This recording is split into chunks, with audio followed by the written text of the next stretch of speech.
हमारी आशा बहुएं, मैं सबसे पहले ये कहना चाहूँगी उनके सम्मान के लिए जितना भी कहा जाए कम है।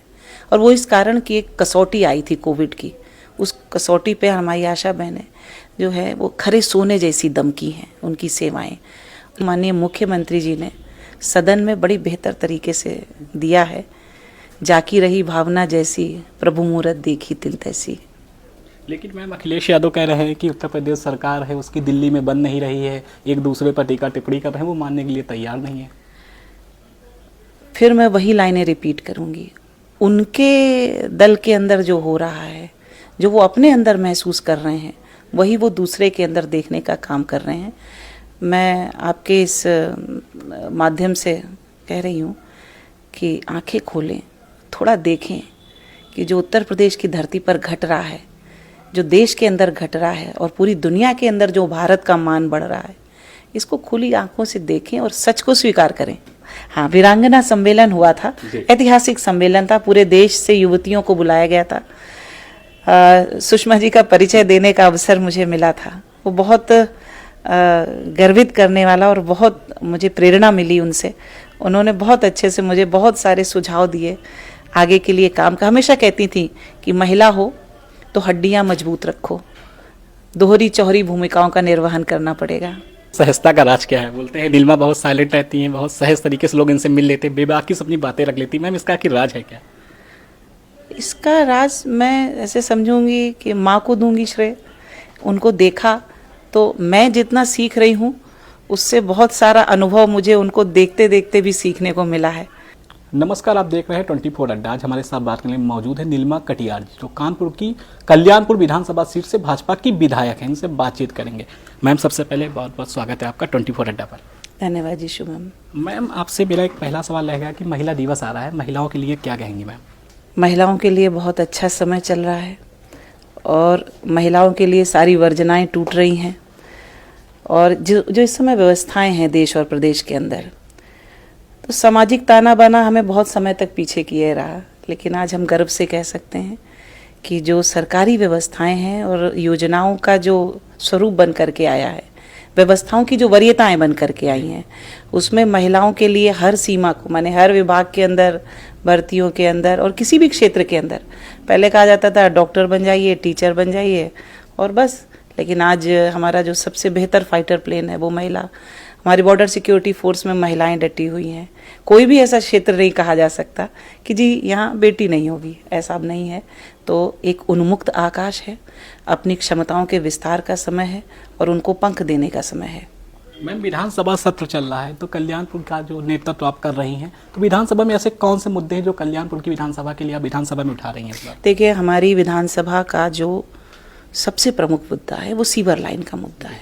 हम गंगा के किनारे हैं और गंगा के किनारे, हमारे लिए गंगा के किनारे होना ये बहुत बहुत गर्व और आनंद का विषय है, लेकिन साथ साथ बड़ा कष्ट यहाँ के निवासियों को जुड़ता है जब सीवर लाइन ना होने के कारण वो चैम्बर बनवाते हैं और इस तरह की कठिनाई मेरी विधानसभा की जो सबसे बड़ी समस्या है और जिसको लेकर मैं लगातार प्रयास कर रही हूँ। प्रयास का प्रतिफल है कि 84 किलोमीटर की सीवर लाइन उस विधानसभा के अंदर पहले पड़ चुकी है और आगे के 5 वार्डों के लिए मैं प्रयासरत हूँ। मैम विधानसभा का सत्र चल रहा है, योगी जी पर भड़क रहे हैं, बहुत माहौल गर्म चल रहा है, महाकुंभ का आयोजन भी हो गया। पूरे आयोजन को मैम आप कैसे देखती हैं? देखिए, ये आयोजन मैं समझती हूँ कि भारत को विश्व गुरु के स्थान पर पहुँचने की ओर एक बिल्कुल उसको सिद्ध करते हुए चरणबद्ध तौर पर अगर देखेंगे तो बड़ा प्रमुख चरण की तरह मैं उसको देख रही हूँ कि सनातन पर विश्वास करने वाले देश दुनिया के अंदर कोई भी जो व्यक्ति होगा वो आज गर्व से भरा हुआ होगा कि अकेले देश के अंदर उत्तर प्रदेश एक ऐसा राज्य है जिसके अंदर साल भर के अंदर 100 करोड़ से ज़्यादा फुटफॉल हुआ है टूरिज्म में। और इससे ज़्यादा गर्व की वजह है कि स्पिरिचुअल टूरिज्म हुआ है। जो कुंभ आया है वो अयोध्या जी के दर्शन, प्रभु के दर्शन, काशी, ऐसे कंबाइंड ट्रिप बनी है। और जो सनातन की सामर्थ्य है उसका दर्शन विश्व ने किया है। और एकात्मता का, समरसता का, एक जल के अंदर सारे जातियां, सारे विश्वास, केवल सनातन पर विश्वास करके लोगों ने एक स्थान पर डुबकी लगाई है। एक संदेश है पूरी मैम, दुनिया विपक्ष को। कह रहा है कि योगी आदित्यनाथ सरकार ने डुबकी तो लगवा दी, लेकिन पानी दूषित था, रिपोर्ट जो आ रही है उसमें पानी दूषित दिखाया जा रहा, तो कैसे देखती है मैम? वो इसका उत्तर मैं समझती हूँ माननीय मुख्यमंत्री जी ने सदन में बड़ी बेहतर तरीके से दिया है। जाकी रही भावना जैसी, प्रभु मूरत देखी तिल तैसी। लेकिन मैम, अखिलेश यादव कह रहे हैं कि उत्तर प्रदेश सरकार है उसकी दिल्ली में बन नहीं रही है, एक दूसरे पर टीका टिप्पणी कर रहे हैं, वो मानने के लिए तैयार नहीं है। फिर मैं वही लाइनें रिपीट करूंगी। उनके दल के अंदर जो हो रहा है, जो वो अपने अंदर महसूस कर रहे हैं, वही वो दूसरे के अंदर देखने का काम कर रहे हैं। मैं आपके इस माध्यम से कह रही हूँ कि आंखें खोलें, थोड़ा देखें कि जो उत्तर प्रदेश की धरती पर घट रहा है, जो देश के अंदर घट रहा है और पूरी दुनिया के अंदर जो भारत का मान बढ़ रहा है, इसको खुली आंखों से देखें और सच को स्वीकार करें। कह रहे हैं कि जो बजट सरकार ने इतना ज़्यादा लगा दिया, कुंभ में व्यवस्थाएं नहीं दी, हमारा बजट कम रहता है, हम तब भी व्यवस्था देते हैं, तो मैम ऐसी जैसे टिप्पणियाँ आती हैं, इनको आप लोग कैसे देखती हैं? देखिए, पहली बात तो ये कि ये हमारे श्रद्धा का, अध्यात्म का, हमारे एकत्रीकरण का, हमारे विश्वास का विषय है। लेकिन हमने 2.5 लाख करोड़ का व्यवसाय भी इससे किया है। और पर्यटन आज विश्व का सबसे बड़ा इंडस्ट्री है और स्पिरिचुअल टूरिज्म इसमें मेन है। और जब प्रभु राम के जन्म की धरती, प्रभु कृष्ण के जन्म की धरती और महादेव की धरती है ये, और यहाँ पर महाकुंभ है, तो ये जब हो रहा है तो इसमें क्या गुरेज है? एक मंदिर ये भी बनवा रहे हैं मैम, शंकर जी का बढ़िया बोल रहे हैं, हमने मंदिर की नींव रख दी गई है अखिलेश यादव के द्वारा। अच्छा है, यही तो चाहते थे, यही चाहते थे। वो करे भी और चुपचाप स्नान ना करें, जरा मुक्त कंठ से स्वीकार करते हुए सनातन को उद्घोष करें। स्वागत है। मैम, 27 को लेकर बात की जाए तो विपक्षी पार्टियां 27 की तैयारी कर रही हैं। 27 को तो चुनाव है, किन मुद्दों पर आप लड़ेंगी, क्या मुद्दे आपकी पार्टी के रहेंगे? देखिए, सबका साथ, सबका विकास, सबका विश्वास, सबका प्रयास, ये सबकी बात है और सबके सब मुद्दे ये भारतीय जनता पार्टी के मुद्दे हैं। मुद्दों और वादों पर नहीं, लोक कल्याण का संकल्प लेकर पार्टी चुनाव में उतरती है और उन संकल्पों पर खरा उतरने का काम करती है। हम केवल कहते नहीं, हम केवल शिलान्यास और भूमि पूजन नहीं, लोकार्पण भी करते हैं। मैम, योगी जी ने तो वहाँ सफाई नायक तो जिनको बहुत सम्मान दे दिया, न्यूनतम वेतन भी लागू कर दिया गया है। तो मैम, अभी सदन में एक मामला उठा था जो आशा बहुओं का, इस मामले को कैसे देखेंगे मैम? देखिए, आशा बहुओं के विषय में मैं अगर कहूँ तो समय ज़्यादा लग जाएगा। हमारी आशा बहुएं, मैं सबसे पहले ये कहना चाहूँगी, उनके सम्मान के लिए जितना भी कहा जाए कम है।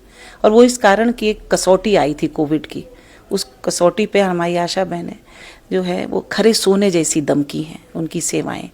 लेकिन उनके सम्मान के लिए चरणबद्ध तरीके से माननीय योगी आदित्यनाथ जी के, माननीय मुख्यमंत्री जी का बहुत विश्वास उन पर है, इसलिए बड़ी जिम्मेदारियां उन पर आईं। और उन्हीं विश्वासों के क्रम में चाहे एंड्रॉयड फ़ोन की बात हो, चाहे उनका मानदेय भत्ता बढ़ाने की बात हो, चाहे उनकी स्वास्थ्य सुविधाओं से उनके जोड़ने की बात हो, चाहे उनके बीमा करने की उनकी बात हो, उनके सुरक्षा, उनके संवर्धन और उनकी सहायता को लेकर जो भी कदम है वो बहुत तेज गति से और पर्याप्त मात्रा में भारतीय जनता पार्टी की सरकार में ही उठाए गए हैं। मैम, सदन की कार्रवाई जैसे ही शुरू हुई थी, राज्यपाल महोदया को पूरा अभिभाषण नहीं पढ़ने दिया गया। एक कोई जंजीर में जकड़ के आ रहा है मैम, कोई कलश लेके आ रहा है मैम। तो अगर सदन की कार्रवाई अगर विपक्ष को देखा जाए मैम, कौन से ऐसे मुद्दे हैं जिन मुद्दों को लेकर विपक्ष को सरकार का सहयोग करना चाहिए? कोई मुद्दा ही नहीं है शुभम जी, इसलिए तो ये सब हो रहा है। कोई बात होती तो उस बात को सामने लाने के लिए, और जो जनता की अदालत है, जो सबसे बड़ी अदालत है, उसके सामने विपक्ष के पास अगर कोई विषय होता और विषय के पीछे कोई तथ्य होता, कोई आधार होता, तो विपक्ष सदन चलने में ये थोड़े करता। उनके पास कोई विषय ही नहीं है। कारण शुभम जी ये है। मैम, एक समस्या निकल कर सामने आती है, जो हमारा उन्नाव जिला आता है, एक शुक्लागंज का पुल आता है मैम, वो काफ़ी ज़्यादा चर्चा में इस समय देखा जा रहा है। उस पुल को लेकर मैम क्या कहेंगे? नहीं, वो जल्दी से जल्दी होना चाहिए। हमारे माननीय अध्यक्ष जी ने उसमें बहुत पहल करी है। हमारे सभी जो जनप्रतिनिधिगण हैं बहुत इसके लिए लगे हुए हैं। मैम, देश में एक अतुल सुभाष का केस आया था जो सबको झकझोर गया। एक केस आज निकल कर सामने आया है, एक मानव शर्मा करके। ये पूरे जो पत्नियों के द्वारा लड़के प्रताड़ित कर दिए जाते हैं मैम, इन नियमों को लेकर आप एक महिला हैं, क्या सोचती हैं मैम? नहीं, बड़ी जिम्मेदारी की बात है। देखिए, ये समय जो है, ये महिला कल्याण की बातें करते करते महिलाएं समाज का कितना कल्याण करने में सक्षम है, हम इस बात पर आ गए हैं। महिलाओं के लिए सोचने वाली सरकारें, महिलाओं के लिए योजनाएं व्यवस्था बनाने वाली सरकारों से महिलाओं की क्षमता का उपयोग विकास के मुख्य मार्ग के अंदर कैसे हो सकता है, ये योजनाएं बनाने वाली अब सोच सामने आ रही है। तो ये तो ठीक है बात। अब ये जो विषय आप ला रहे हैं वो सामाजिक विषय है, और जब हम महिलाओं की प्रगति की बात करते हैं, उनकी उन्नति की बात करते हैं, एक प्रोग्रेसिव माइंडसेट की बात करते हैं, तो अब हमें बेटों को भी सिखाने की तरफ बढ़ना होगा, और बेटियों के भी मन मस्तिष्क में एक संतुलन की बात, उनके पालन पोषण के, क्योंकि हमने कई वर्षों से, मतलब सदियों से जो एक व्यवस्था जो पुरुष सत्तात्मक बनाई, एक मानसिकता बनाई कि भूमिका तय कर दी गई लिंग के आधार पर, उससे बाहर हम सोचने के लिए जा रहे हैं। लेकिन हमारी परवरिश के अंदर अभी वो चीज़ें आई हैं कि नहीं आई हैं, ये सवाल उधर जा रहा है। मैम 2017 में जब पहली बार विधायक बनी, सदन आई, तो आपको कैसा महसूस हुआ था मैम? बहुत अच्छा लगा। सबसे पहले तो शुभम जी एक विद्यार्थी परिषद में काम करते थे। विद्यार्थी परिषद के बाद एक स्वयंसेवी संस्था बनाई हमने, मानसी के माध्यम से दूरस्थ गांवों में जाना हुआ, कई सारे क्षेत्रों, ये हमने 6-7 साल काम किया, बहुत सघन काम किया। लोगों की कठिनाइयों से परिचित हुए, कठिनाइयों के निराकरण की तरफ सोच जा रही थी कि हम समाधान में क्या कर सकते हैं। तो एक स्वयंसेवी संस्था की अपनी सीमाएं थी, उन सीमाओं के अंदर ही हम लोगों की सहायता कर पा रहे थे। तो लोगों की तकलीफें जाना और फिर सहायता करने में अपने को सीमित पाना। बताते हैं सुषमा स्वराज जी की बहुत चाहती मानी जाती थी नीलिमा कटियार, एक बार जिम्मेदारी दिल्ली में दी गई थी, उसको बखूबी निभाया था। हाँ, वीरांगना सम्मेलन हुआ था, ऐतिहासिक सम्मेलन था, पूरे देश से युवतियों को बुलाया गया था। सुषमा जी का परिचय देने का अवसर मुझे मिला था, वो बहुत गर्वित करने वाला, और बहुत मुझे प्रेरणा मिली उनसे। उन्होंने बहुत अच्छे से मुझे बहुत सारे सुझाव दिए आगे के लिए काम का। हमेशा कहती थी कि महिला हो तो हड्डियां मजबूत रखो, दोहरी चौहरी भूमिकाओं का निर्वहन करना पड़ेगा। कह रहे कहीं सबसे बड़ी बात निकल के मैम वहाँ से आपको ज़्यादा प्रेरणा मिली, आप क्षेत्र में जब आई, जब दोबारा मैम पहली बार 17 में जीती, जब 22 में जनता के पास गई, तब आपके दिमाग में क्या था, जनता की कौन सी समस्या ऐसी जिनको मैं सदन में उठाऊंगी? देखिए, पोस्ट कोविड एक तो मैं सीवर लाइन आपसे पहले शुभम जी चर्चा कर चुकी हूँ कि मेरे यहाँ की प्रमुख समस्या है। पोस्ट कोविड एक बात जो मुझे समझ में आई कि लोगों के स्वास्थ्य संबंधी कई सारे मसले उठे, तो मुझे लगा कि पार्कों का रखरखाव, जो हमारे वृद्ध हैं जो हैं उन्हें पार्क चाहिए। डॉक्टर सजेस्ट कर रहे थे सबके लिए कि अब ये सब चीज़ें, तो हमारे क्षेत्र के अंदर पार्कों की स्थिति और बेहतर हो, ये मेरे दिमाग में दूसरा महत्वपूर्ण मुद्दा आया था। मैम 27 पे अब चुनाव, क्या लगता है कि नीलिमा जी को कि इस बार जो 22 में 27 का जो कार्यकाल रहा 5 साल का, अब आगे 22-27 में नीलिमा जी के दिमाग में कौन सा ऐसा मुद्दा है, 2 मुद्दे चल रहे हैं जिनको पूरा करना है अपने इसी कार्यकाल में? देखिए, मेरे सीवर लाइन मैंने पहले कहा, क्योंकि वही मेरी सबसे आधारभूत, मैं जिसको समझती हूँ, वरीयता जिसको समझती हूँ, और लगातार प्रयास में मुझे लगता है सफलता भी मुझे मिल जाएगी, तो ये संभव हो जाएगा। उसके बाद जो मैंने दूसरा विषय रखा है कि मैं पार्कों को लेकर थोड़ा सोच रही हूँ कि ये व्यवस्था पार्कों की, क्योंकि मेरा जो नव विकसित क्षेत्र है, इस नव विकसित क्षेत्र में विस्तार हो रहा है आबादी का। उस आबादी के विस्तार में उन्हें समुचित टहलने के लिए, बच्चों को खेलने के लिए, अगर बच्चों को खेलने के लिए ना मिले तो हम भविष्य के साथ बहुत अन्याय कर रहे हैं। हाँ, तो वो भविष्य के साथ हम बड़ा अन्याय कर रहे हैं, इसलिए पार्क्स बहुत बेहतर होने चाहिए। पीने के पानी का भी हमारे यहाँ सब योजनाएं पूरी आ चुकी हैं, पाइपलाइन बड़ी तेजी से पड़ रही है, वो तो हर घर नल शुद्ध पहुँच ही रहा है। मैम बात कर ली जाए तो जैसे बताते हैं कि राजनीति में महिला का आना बहुत कठिन है मैम, तो जो लोग आना चाहते हैं उनके लिए क्या कहेंगे मैम, महिलाओं के लिए? नहीं, बहुत कठिन बिल्कुल नहीं है। दृढ़ इच्छा शक्ति के साथ अपनी संवेदनशीलता को धार देते हुए समाज के उपयोग के लिए हम कितना योगदान कर सकते हैं, मुझे लगता है सबको अपने से ये प्रश्न करना चाहिए। मैम घर परिवार हो गया, राजनीति हो गया, दोनों चीज़ों को कैसे मैनेज कर लेती है आप? ये मैं नहीं मैनेज करती हूँ, ये मेरा कोई मैनेजमेंट नहीं है, इसमें मैं पूरा श्रेय अपने परिवार को देती हूँ। आपकी सहजता का राज क्या है? बोलते हैं नीलिमा बहुत साइलेंट रहती हैं, बहुत सहज तरीके से लोग इनसे मिल लेते हैं, बेबाकी से अपनी बातें रख लेती हैं, मैम इसका आखिर राज है क्या? इसका राज मैं ऐसे समझूंगी कि माँ को दूंगी श्रेय। उनको देखा तो मैं जितना सीख रही हूँ उससे बहुत सारा अनुभव मुझे उनको देखते देखते भी सीखने को मिला है, तो वो मेरे साथ एक बोनस है, सरप्लस है। माँ की सीट से चुनाव लड़ना, 2 बार जीतना, और मैम पूरे बात कर ली जाए नीलिमा जी को मूवी देखने का शौक है कि नहीं है? हाँ, देखती हूँ। कौन सी मूवी पसंद है मैम? अभी हमने छावा देखी है। छावा। हाँ, तो अभी छावा देखी है, बहुत अच्छी है। और अब टैक्स फ्री संभवतः होनी चाहिए, तो मांग करेंगे हम लोग कि टैक्स फ्री हो जाए छावा। ज़्यादा से ज़्यादा प्रेरित करने वाली है ये। जिस सभ्यता, देश, समाज का युवा अपनी थाती से, अपने प्रेरणाओं से प्रेरित होता रहेगा, वो देश सदैव प्रगति करेगा। बहुत बहुत धन्यवाद मैम आपका हमसे बात करने के लिए। धन्यवाद। ये आपने सुना, हमारे साथ बात करी कानपुर की कल्याणपुर विधानसभा से विधायक नीलिमा कटियार, जिन्होंने बेबाकी से हमारे सारे सवालों के जवाब दिए।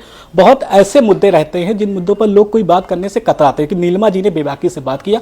इनके क्षेत्र की जो भी मुद्दे हैं, सबसे बड़ा मुद्दा सीवर बताया, उसके बाद पार्क को लेकर बताया। कैमरामैन कृष्णा के साथ शुभम अवस्थी, लखनऊ से 24 अड्डा के लिए।